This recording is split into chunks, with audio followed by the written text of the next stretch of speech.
2 Samuel. Chapter 13. And it came to pass after this, that Absalom the son of David had a fair sister, whose name was Tamar, and Amnon the son of David loved her. And Amnon was so vexed, that he fell sick for his sister Tamar, for she was a virgin, and Amnon thought it hard for him to do anything to her. But Amnon had a friend, whose name was Jonadab, the son of Shimea David's brother, and Jonadab was a very subtle man. And he said unto him, Why art thou, being the king's son, lean from day to day? Wilt thou not tell me? And Amnon said unto him, I love Tamar, my brother Absalom's sister. And Jonadab said unto him, Lay thee down on thy bed, and make thyself sick, and when thy father cometh to see thee, say unto him, I pray thee, let my sister Tamar come, and give me meat, and dress the meat in my sight, that I may see it, and eat it at her hand. So Amnon lay down, and made himself sick, and when the king was come to see him, Amnon said unto the king, I pray thee, let Tamar my sister come, and make me a couple of cakes in my sight, that I may eat at her hand.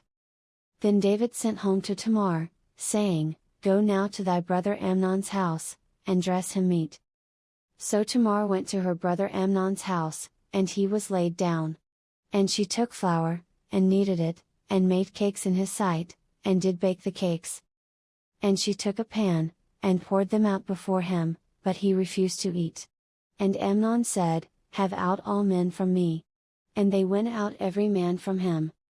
And Amnon said unto Tamar, Bring the meat into the chamber, that I may eat of thine hand. And Tamar took the cakes which she had made, and brought them into the chamber to Amnon her brother. And when she had brought them unto him to eat, he took hold of her, and said unto her, Come lie with me, my sister. And she answered him, Nay, my brother, do not force me, for no such thing ought to be done in Israel, do not thou this folly. And I, whither shall I cause my shame to go? And as for thee, thou shalt be as one of the fools in Israel.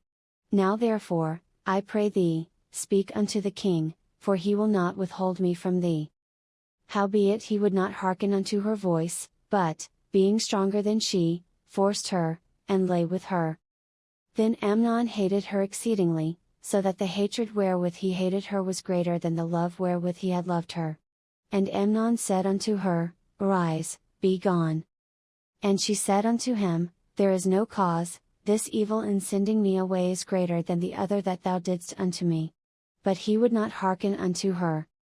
Then he called his servant that ministered unto him, and said, Put now this woman out from me, and bolt the door after her.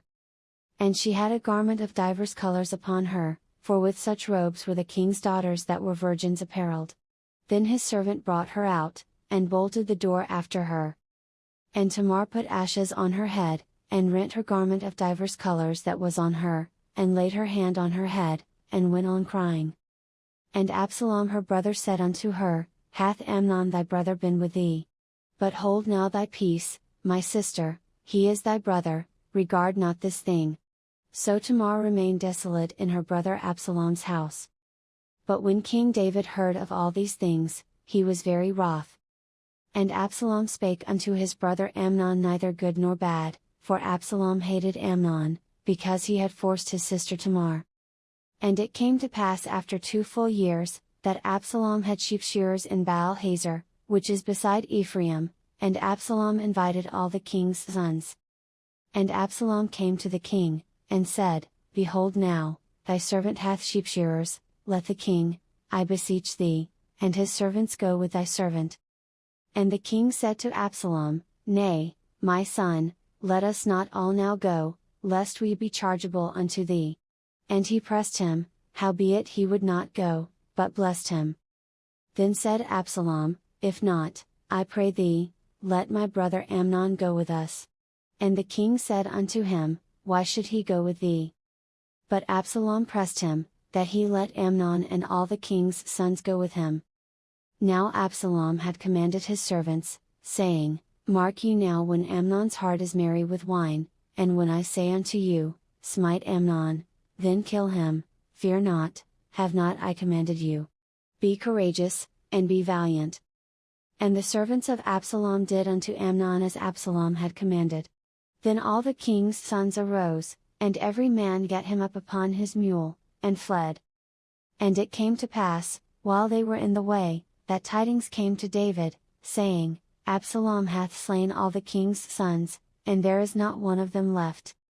Then the king arose, and tare his garments, and lay on the earth, and all his servants stood by with their clothes rent.